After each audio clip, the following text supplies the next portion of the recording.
நவீனமயமான வாழ்க்கை முறையில் எல்லாமே டக்கு டக்குன்னு கிடைச்சா நல்லா இருக்கும்னு நினச்சி ஃபாஸ்டர் அண்ட் இன்ஸ்டன்ட் ரிசல்ட்ஸை தேடி போய்கிட்டு இருக்கோம்.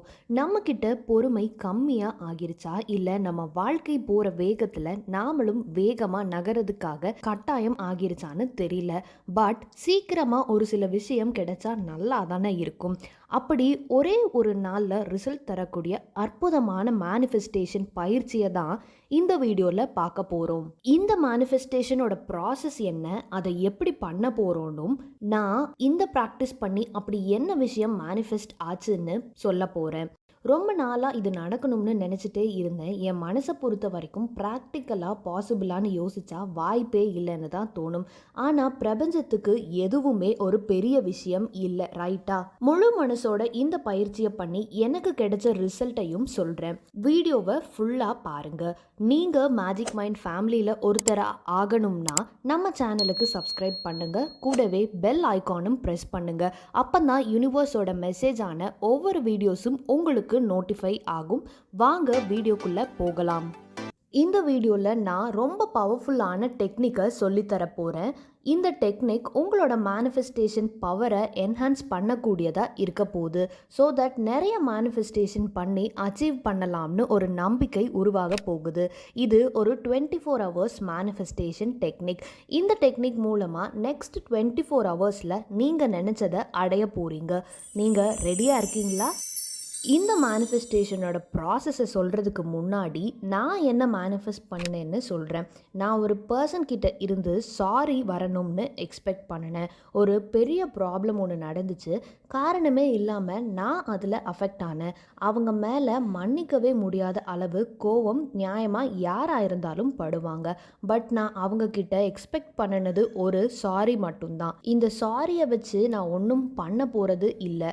இந்த சாரி எனக்கு ஏற்பட்ட லாஸையும் சரி பண்ண போகிறது இல்லைன்னு தெரியும். பட் எனக்கு இந்த எக்ஸ்பெக்டேஷன் ஒரு விதமான வெறுப்பை என் மனசில் உருவாக்க ஆரம்பிச்சிருச்சு. அந்த பர்டிகுலர் பர்சனை பற்றி மைண்டில் வந்தால் கோபம் இல்லாமல் நெருப்பேறிற மாதிரி ஒரு ஃபீல். இது எனக்கு நல்லது இல்லைன்னு தோணுச்சு.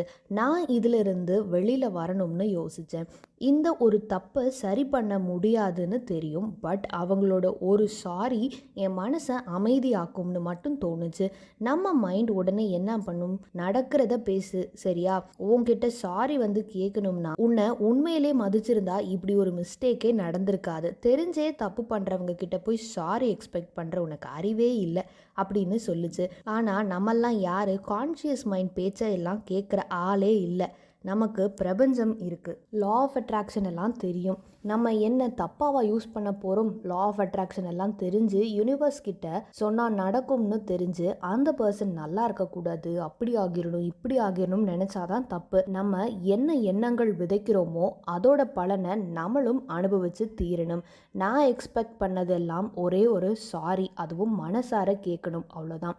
அப்போது நான் இந்த 24 hours டெக்னிக்கை ப்ராக்டிஸ் பண்ணினேன். யூனிவர்ஸ் கிட்ட முழு நம்பிக்கையோட இந்த மாதிரி எனக்கு அவங்க மேலே கோபம் கூட இல்லை. அவங்க கிட்ட ஒரு சாரி வந்தால் அந்த நபரையும் அந்த தப்பையும் நான் என் மனசில் இருந்து முழுசாக விடுவிச்சுட்டு நிம்மதியாக இருப்பேன். இந்த மன்னிப்பு எனக்கு ஒரு மருந்தாக மட்டுமே இருக்கும் அப்படின்னு நினச்சிட்டு இந்த ப்ராக்டிஸை பண்ணினேன். டு பி ஆனஸ்ட், என்னாச்சுன்னா இதை பண்ணிவிட்டு நான் என் வேலையில் பிஸி ஆகிட்டேன். ஒரு 2 days நைட் கண்டினியூஸாக பண்ணினேன். அந்த மேனிஃபெஸ்டேஷன் ப்ராசஸில் விசுவலைசேஷன் பண்ணி அவங்க சாரி கேட்டதாக நினச்சப்பவே என் மனசில் இருந்த அந்த பாரமே குறைஞ்ச மாதிரி நல்லா இருந்துச்சு. சரி போதும்னு விட்டுட்டேன். ஒரு 5 daysக்கு அப்புறம் என்னோடய வாட்ஸ்அப்பில் அவங்க கான்டாக்டை ஆர்கிவ் பண்ணி வச்சுருந்தேன். அதில் 2 அப்படின்னு நோட்டிஃபிகேஷன் இருந்துச்சு. இல்லைனா நோட்டிஃபிகேஷன் வந்திருக்கும், நான் தான் ஆர்கிவ் பண்ணி வச்சுருந்தேன்ல. அதனால ஒரு 5 நாளுக்கு அப்புறம் தான் நானே அதை கவனித்தேன். பார்த்தா அவங்க சேட்டில் இருந்து 2 டெக்ஸ்ட் மெசேஜ் இருக்கு. எனக்கு ஒரே ஆச்சரியம், என்னடா அது மெசேஜ் இருக்குன்ட்டு ஓப்பன் பண்ணி பார்த்தா அதில் first sentence, I am whole heartedly sorry, நான் பண்ணது நிஜமாவே தப்பு தான் அப்படின்னு ஒரு பெரிய பேராகிராஃப். என் கண்ணில் அப்படியே தண்ணியே வந்துருச்சு. நான் இப்படி ஒரு பெரிய டெக்ஸ்ட் வரும்லாம் நினைக்கவே இல்லை, எக்ஸ்பெக்டும் பண்ணலை. அந்த மெசேஜை பார்த்துட்டு அப்படி ஒரு சந்தோஷம், நிம்மதி. மனசில் ஒரு பாரமே குறைஞ்ச மாதிரி இருந்துச்சு. இதை யார்கிட்டயும் என்னால் போய் சொல்லவே முடியல. சரி, நம்ம மேஜிக் மைண்ட் ஃபேமிலி கிட்ட இதை ஒரு மேனிஃபெஸ்டேஷன் சக்ஸஸாக சொல்லலாம்னு இன்னைக்கு இதை ஒரு வீடியோவாக பண்ணி உங்கள் கூட ஷேர் பண்ணுறேன். நீங்களும் இந்த பாசிட்டிவான ப்ராக்டிஸை ஃபாலோ பண்ணிவிட்டு உங்களுக்கு வர ரிசல்ட்டை நம்ம ஃபேமிலியோட ஷேர் பண்ணுங்கள்.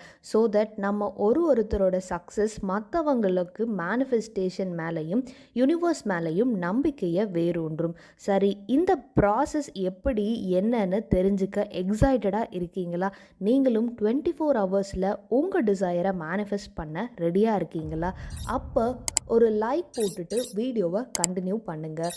இந்த 24 ஹவர்ஸ் மேனிஃபெஸ்டேஷன் ப்ராசஸில் ரொம்ப இம்பார்ட்டண்ட்டான விஷயம் என்னன்னா பிலீஃப், நம்பிக்கை. நான் அப்போவே சொன்னேன்ல, நம்ம கான்ஷியஸ் மைண்ட் சும்மா இருக்காது, 1000 கேள்வி கேட்கும். இதை விட நெகட்டிவாக டீமோட்டிவேட் பண்ணுறதுக்கு யாருனாலையுமே பண்ண முடியாது. அந்த கேள்வியும் சந்தேகமும் வரப்போ இதை மைண்டில் வச்சுக்கோங்க. பிரபஞ்சத்தையும் நம்மளையும் கனெக்ட் பண்ணக்கூடிய சூப்பர் பவர் தான் நம்பிக்கை. ஒரு ஃபேன் இருக்குது, ஸ்விட்சும் இருக்குது, ஆனால் சும்மா காற்று வருமா? அதை ஆன் பண்ணணும் இல்லையா? இந்த ஆன் பண்ணுற வேலை தான் நம்ம பண்ணக்கூடிய ப்ராக்டிஸ். கரண்ட் இல்லாதப்போ ஆன் பண்ணினா ஓடுமா? இல்லை. அப்போ அங்கே என்ன தேவைப்படுது? கரண்ட். இந்த கண்ணுக்கு தெரியாத எனர்ஜியை கரண்ட்டுன்னு சொல்கிறோம். அதே எனர்ஜி தான் நமக்கும் யூனிவர்ஸ்க்கும் நடுவில் நம்பிக்கையாக இருக்குது. இப்போது கிளியராக இருக்கீங்களா நீங்கள்? சரி, நம்ம இந்த மேனிஃபெஸ்டேஷன் ப்ராசஸை ஸ்டெப் பை ஸ்டெப்பாக பார்ப்போம். Step number 1. எந்த ஒரு மேனிஃபெஸ்டேஷன் டெக்னிக்லையும் ஃபர்ஸ்ட் ஸ்டெப் என்ன வேணும்னு டிசைட் பண்ணுறது. என்ன மேனிஃபெஸ்ட் பண்ண போகிறீங்கன்னு கிளியராக டிசைட் பண்ணிக்கோங்க.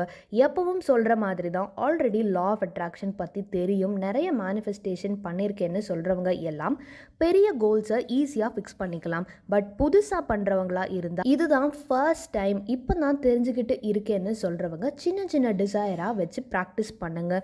ஒரு அன்எக்ஸ்பெக்டடான கிஃப்ட் கிடைக்கிற மாதிரி, ஒரு மெசேஜ் ஒரு கால் வர மாதிரி, ஒரு சாக்லேட், ட்ரெஸ் கிடைக்கிற மாதிரி, யாராவது ட்ரீட் தர மாதிரி குட்டி டிசைரை மேனிஃபெஸ்ட் பண்ணி பாருங்க.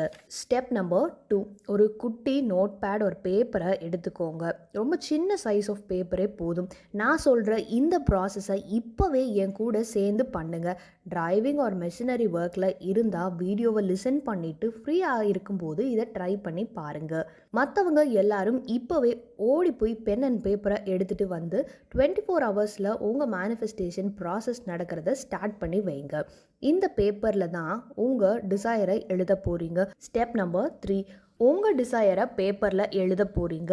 இதை எப்படி எழுதணும்னு ஒரு ரூல் இருக்குது, சரியா? ஐ வாண்ட் திஸ், இது எனக்கு வேணும்னு எழுதக்கூடாது. எப்படி ஸ்டார்ட் பண்ணணும்னா, நான் இதை பெறுகிறேன், நான் மனதார இதை ஏற்கிறேன், ஐ ஆம் ரிசீவிங் அப்படின்னு எழுதணும்.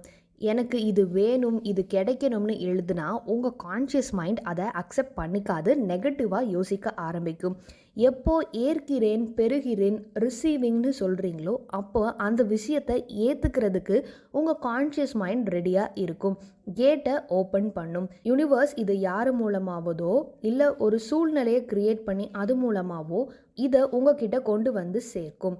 அதை நீங்கள் ரிசீவ் பண்ணுறதுக்கு ரெடியாக இருக்கீங்கன்னு மேனிஃபெஸ்ட் பண்ணுறீங்க. நான் ஆஃபர் லெட்டர் பெறுகிறேன், நான் 10,000 ரூபாய் பெறுகிறேன், ஐ ஆம் ரிசீவிங் அ சர்ப்ரைஸ் கிஃப்ட், நான் எனது கனவு வேலையை பெறுகிறேன். இந்த மாதிரி சென்டென்ஸாக உங்களுக்கு என்ன டிசையரோ அதை அந்த பேப்பரில் எழுதுங்க. Step number 4. இப்போ எழுதின இந்த பேப்பரை உங்கள் 2 கையில் பிடிச்சி நீங்கள் எழுதின விஷயத்தை அடைஞ்ச மாதிரி கற்பனை பண்ணணும். ஒரு ஒயிட் லைட் நீங்கள் வச்சிருக்க அந்த பேப்பரை ஸ்கேன் பண்ணுது. அப்புறம் அந்த லைட் உங்கள் உடம்புக்குள்ளே முழுசாக பாயுது. தலையில் இருந்து கால் வரைக்கும் போகுது. திருப்பி காலில் இருந்து உங்கள் தலைப்பகுதி மூலமாக இந்த பிரபஞ்சத்தை நோக்கி அந்த ஒளி பாயுது. அந்த ஒளி உங்களையும் இந்த பிரபஞ்சத்தையும் கனெக்ட் பண்ணுது. நீங்கள் பேப்பரில் எழுதின அந்த விஷயம் இந்த ஒயிட் லைட் மூலமாக பிரபஞ்சத்துக்கு உங்களோட உணர்ச்சிகள் மூலமாக பாயுது. உங்களோட ஆசையை இந்த ஒளி பிரபஞ்சத்துக்கிட்ட ஒப்படைக்குது.